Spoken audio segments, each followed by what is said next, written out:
안녕하세요. 이슈를 대신 읽어주는 남자 이대남입니다. 지난 이틀 사이 연예계는 그야말로 발칵 뒤집혀졌습니다. 바로 앞선 영상에서 소개해드린 개그우먼 박나래 씨의 갑질 논란과 더불어 배우 조진웅 씨마저 과거 소년범 출신이었다는 것이 밝혀졌기 때문인데요. 우선 박나래 씨의 논란의 경우는 현재 박나래 씨의 소속사 측이 올린 입장문이 공개가 되면서 앞으로 법적 다툼을 벌일 것으로 보이는데, 지금까지 밝혀진 사실들로만 보면 전 매니저들의 폭로처럼 평소 음주를 즐겼던 박나래 씨가 매니저들을 24시간 대기시키거나 술을 강요한 것은 어느 정도 사실로 밝혀졌으며, 술을 마시지 않았다는 이유로 전 매니저에게 술잔을 던져 상해를 입힌 것에 대해서는 아직 밝혀진 것이 없습니다. 하지만 이들이 진짜로 갈라서게 된 이유는 다름 아닌 돈 때문이었는데요. 박나래 씨 소속사 측이 공개한 입장문에서는 퇴사한 2명의 매니저들에게는 정상적으로 퇴직금을 정산해줬지만, 퇴직금에 만족하지 못한 2명의 매니저들이 회사 전체 매출의 10%를 달라는 무리한 요구를 했다면서 오히려 매니저들이 박나래 씨를 상대로 압박을 했다고 합니다. 즉, 2명의 매니저들은 자신들이 원하는 금액에 돈을 주지 않았다는 이유로 박나래 씨의 사생활에 대해 폭로를 한 것인데요. 물론 실제로 박나래 씨가 자신을 위해 일해준 직원에게 잘못된 행동을 했다면 응당 그에 대한 책임을 져야 합니다. 그러나 비상식적인 금액의 돈을 뜯기 위해서 이미지가 생명인 연예인의 약점을 잡아 압박을 하는 2명의 매니저들도 저로선 그닥 좋게 보이지는 않는데요. 게다가 현재 박나래 씨 소속사는 당시 대중문화예술기획업자로 등록되어 있지 않았는데, 이 또한 퇴사한 2명의 매니저들이 해야 했던 일인데, 어째서인지 매니저들은 회사를 등록하지 않는 것도 모자라 회사에는 등록을 했다고 허위 보고까지 했다는 것입니다. 그렇게 회사에 피해를 입혔는데 이제 퇴사를 할 테니 회사 매출의 10%를 달라고 요구를 한다. 이건 오히려 회사가 2명의 매니저들에게 손해배상을 청구해야 하는 일이 아닌가 싶은데요. 게다가 현재 박나래 씨 소속사 측은 언론을 통해서 2명의 매니저들이 법인 자금을 무단으로 사용한 정황을 확인했으며, 현재 이 2사람의 횡령 규모를 조사 중이라고 밝혔는데, 본인들 또한 떳떳하지 못하고 회사 돈마저 횡령까지 했으면서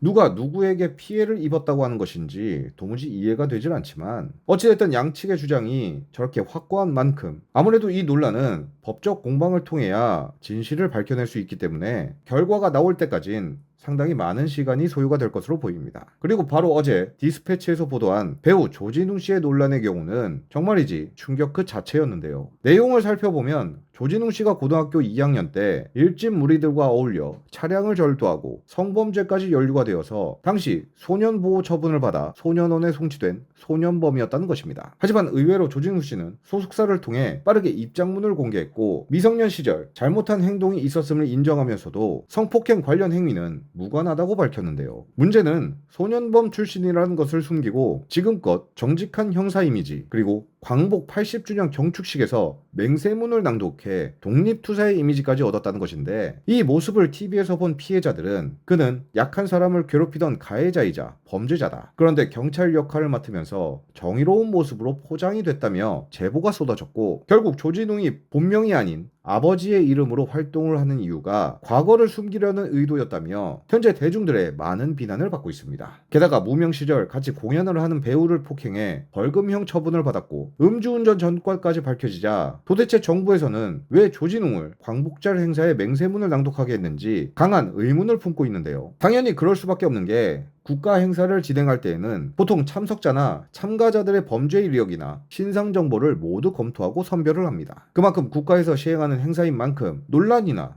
오점을 남기면 안 되기 때문인데요. 그런데 소년범 출신의 폭행 혐의, 심지어 음주운전 전과까지 있는 사람을 국가 행사에 참석을 시키는 것도 모자라 맹세문을 낭독시킨다. 이건 정말이지 납득이 되지 않는 상황입니다. 그런데 더 의문인 것은 어떻게 이 두 개의 논란이 거의 동시에 터졌냐는 것인데요. 누리꾼들은 이를 두고 지난 4일에 사퇴한 김남국 대통령실 디지털 소통 비서관의 뉴스를 덮기 위함이 아니냐는 주장이 많은데, 충분히 그렇게 생각할 수밖에 없는 게, 대통령실 비서관이 불법 청탁을 했다는 정황이 드러난 이상 이 논란이 퍼지게 된다면 지금껏 분위기 좋았던 이재명 대통령의 이미지에 큰 타격을 줄 뿐만 아니라 현 정부에 대해 국민들이 의심을 할 수밖에 없어서, 사실상 대통령실 입장에서는 더 큰 논란이 생기기 전에 무슨 수를 써서라도 논란이 커지는 것을 막아야 했을 것입니다. 그런데 정말 기가 막힌 타이밍에 박나래 씨와 조진웅 씨의 논란이 터진다. 이건 누가 봐도 의심을 안 할 수가 없는 상황 아닐까요? 이래서 정치와 언론, 그리고 연예계는